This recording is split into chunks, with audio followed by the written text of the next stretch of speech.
Hello नमस्कार प्यारे भाइयों, कैसे हैं? आई होप आप सभी अच्छे होंगे। आप सभी को स्वागत है अपने यूट्यूब चैनल आर के स्टडी में। मेरे प्यारे भाइयों, आज के वीडियो में हम सभी क्लास 8 का प्रश्नावली 3.1 को करने वाले हैं। मेरे प्यारे भाइयों, इस वीडियो में आप सभी को क्लास 8 के प्रश्नावली 3.1 को बहुत ही शानदार तरीके से सिखाने वाले, समझाने वाले हैं और फुल कोशिश करते हैं कि आप सभी को बहुत ही बेहतरीन से समझ में आएगी। तो चलिए वीडियो में जबरदस्त तरीके से एक एक करके क्वेश्चनों को हम लोग करते हैं। तो यहाँ पर पहला प्रश्न है, यहाँ कुछ आकृतियाँ दी गई है। यहाँ पर टोटल हमें 6 आकृतियाँ दी है। अब इन 6 आकृतियों का हमें क्या करना है, तो प्रत्येक का वर्गीकरण निम्नलिखित आधार पर कीजिए। तो यहाँ पर ये जो 6 फिगर है, इसमें से हमें बताना है कि कौन कौन से जो हमारे पास यहाँ पर फिगर है, आकृतियाँ हैं, वो साधारण वक्र की है, कौन सी आकृतियाँ साधारण बंद वक्र की है। तो इस प्रकार से हमें इसको वर्गीकृत करना है। इसके लिए हमें क्या आना चाहिए, तो इसके लिए हमें ये पता होना चाहिए कि ये साधारण वक्र होता क्या है ना। तो पहले हम ये समझते हैं कि ये साधारण वक्र क्या होता है। तो देखो, साधारण वक्र हमेशा वो होते हैं जब हम किसी एक कागज पर या प्लेन पर पेन रखते हैं और बिना पेन को उठाए कोई भी आकृति हम बनाते हैं, ठीक है, तो उसे हम कहते हैं साधारण वक्र। ठीक है, और वापस जब मैं पेन उठाकर कोई आकृति बनाता हूँ तो ये पूरी आकृति हमारी साधारण वक्र नहीं होगी। यानी कि साधारण वक्र में जब आप पेन रखते हो तो आप जो भी आकृति बनाते हो, है ना, तो वो एक में ही बन जानी चाहिए। पेन आपको उठाने की ज़रूरत नहीं पड़नी चाहिए, तो वो हमारा साधारण वक्र होगा। अब इनमें देखो, इन 6 में हम कौन कौन सी आकृति ऐसी है जो हम एक बार में बना सकते हैं। तो देखो, ये पहली आकृति है ना, ये हमारा क्या हो गया, साधारण वक्र हो गया। तो इसका उत्तर हो गया, ये पहली आकृति साधारण वक्र है। इसको मैं बिना पेन उठाए एक बार में बना सकता हूँ। दूसरी वाली को भी बना सकता हूँ। तीसरी वाली को मैं नहीं बना सकता। क्यों नहीं बना सकता? जैसे तीसरी वाली अगर आकृति बनाऊंगा मैं, तो पहले तो ये आकृति बनेगी, फिर मुझे पेन उठाकर दूसरा गोला इसके ऊपर बनाना पड़ेगा। इसका मतलब मुझे इसमें पेन उठाना पड़ रहा है, यानी ये हमारा साधारण वक्र नहीं हो सकता। इसमें भी हमें पेन उठाना पड़ेगा, तो ये भी हमारा साधारण वक्र नहीं होगा। इसको हम एक बार में बना सकते हैं, है ना, तो 5वीं हमारी क्या हो गई, साधारण वक्र हो गई। ये जो 6वीं आकृति है, ये भी हमारी क्या होगी, साधारण वक्र होगी, एक बार में बना सकते हैं। फिर 7 को भी बना सकते हैं, लेकिन 8 को हम नहीं बना सकते। क्यों? इसमें क्या करना पड़ेगा, जैसे मैंने ये एक गोला लगाया, ठीक है, मान लो इसको मैंने बिना उठाए यूँ लाया, लेकिन अगली वाली को तो हमें ऐसे उठाकर गोला बनाना ही पड़ेगा, है ना। जैसे ये गोला बनाया, फिर नीचे जाना पड़ेगा, फिर ये गोला बनाना पड़ेगा, तो इसमें हमारा पेन उठ रहा है, तो ये भी हमारा क्या है, साधारण वक्र नहीं है।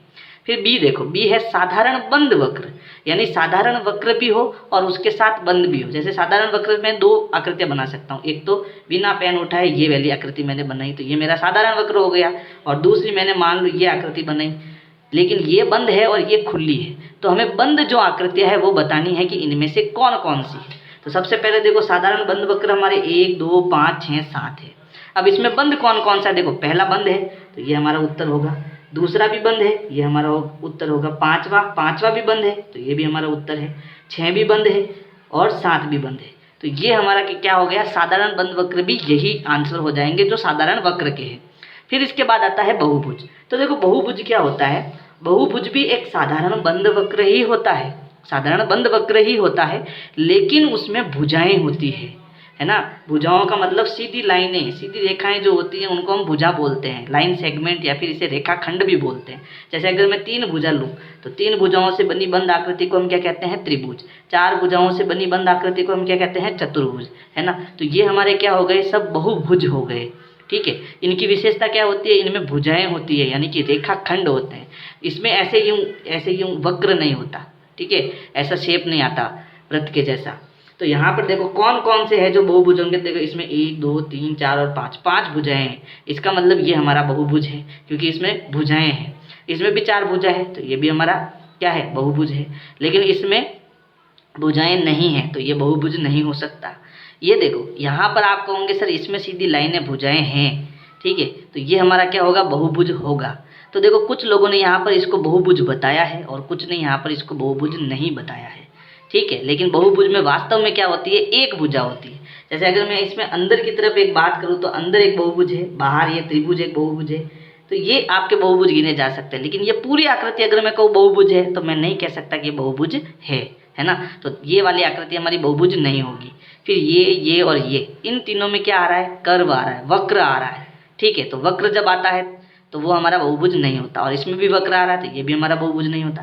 तो ये बहुभुज हमारे पास केवल 2 ही है ना। एक तो हमारा हो गया फर्स्ट और दूसरा हो गया सेकंड। ये दोनों हमारे बहुभुज है, बाकी के बहुभुज नहीं है। फिर है उत्तल बहुभुज। अब उत्तल बहुभुज क्या होता है? ऐसा बहुभुज जिसमें जो हम बहुभुज के शीर्ष बनाते हैं यानी कि कोण बनाते हैं वो बाहर की तरफ हो। जैसे इसका शीर्ष देखो, ये बाहर की तरफ है, ये भी बाहर की तरफ है, ये भी बाहर की तरफ है, तो ये सारे जो कोण है वो बाहर की तरफ है, इसलिए इसको हम उत्तल बहुभुज बोलते हैं। या फिर इसकी दूसरी परिभाषा हो सकती है कि किसी भी बहुभुज के जो अंदर के कोण है वो 180 डिग्री से क्या होने चाहिए? कम होने चाहिए।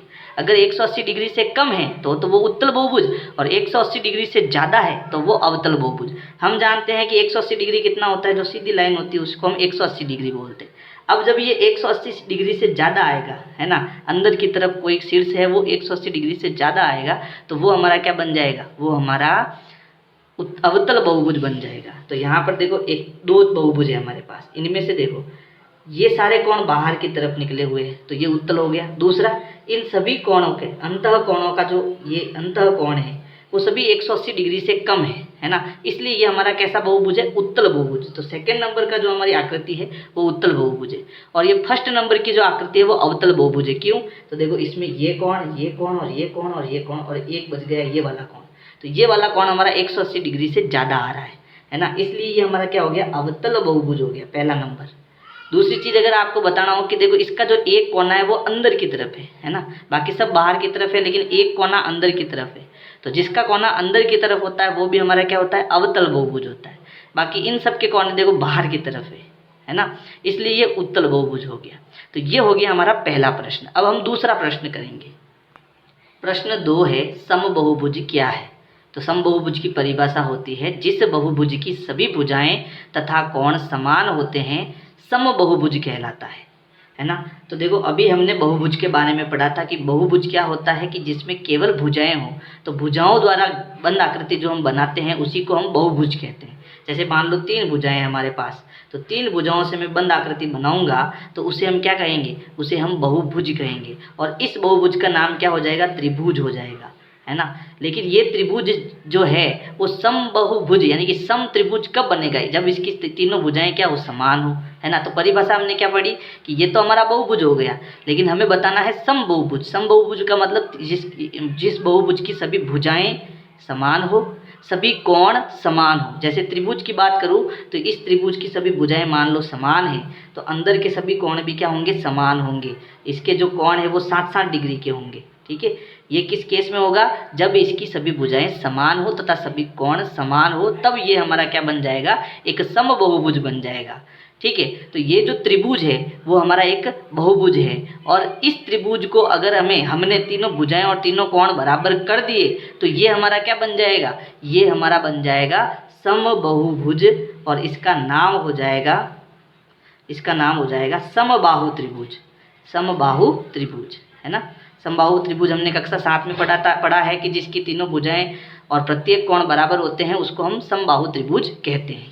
अब आगे प्रश्न कह रहा है, एक समबहुभुज का नाम बताइए जिसमें 3 भुजाएं हो, 4 भुजाएं हो और 6 भुजाएं हो। तो 3 भुजाओं के बारे में तो अभी मैंने बताया है कि 3 भुजाओं वाला बहुभुज क्या कहलाता है? त्रिभुज कहलाता है, और इसकी तीनों भुजाएं और तीनों कोण समान है तो वो हमारा क्या बन जाएगा? समबाहु त्रिभुज बन जाएगा।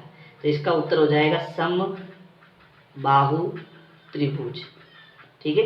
सेकंड है 4 भुजा वाला बहुभुज जिसकी सभी समबहुभुज है ना, जिसकी सभी भुजाएं और कोण क्या हो? बराबर हो। तो 4 भुजाओं में हमारा क्या कहलाता है? चतुर्भुज कहलाता है। 4 भुजाओं से घिरी बंद आकृति को हम क्या कहते हैं? चतुर्भुज। लेकिन ये चतुर्भुज की सभी भुजाएं हमें क्या लेनी है? समान लेनी है। तो जब इसकी सभी भुजाएं हम समान लेंगे तो ये हमारी आकृति क्या बनेगी? वर्ग बनेगी, है ना। तो यहाँ पर 4 भुजाओं वाला समबहुभुज हमारा क्या हो जाएगा? वर्ग हो जाएगा। फिर 6 भुजाओं से घिरी बंद आकृति, तो इसमें भी सभी भुजाएं और कोण हमें बराबर लेने हैं, ठीक है। तो यहाँ पर कितनी भुजाएं हैं? 6 भुजाएं हैं, ठीक है। 6 भुजाएं, 1 2 3 4 5 और 6। तो इसको हम कहते हैं समषड़भुज। क्या कहते हैं? समषड़भुज। तो इस प्रकार से हमें प्रश्न संख्या 2 करना है। तो अब आपके जो 3.1 में है उसमें केवल 2 प्रश्न है, एक तो पहला और दूसरा, ठीक है। बाकी सारे प्रश्न इसमें से हटा दिए हैं।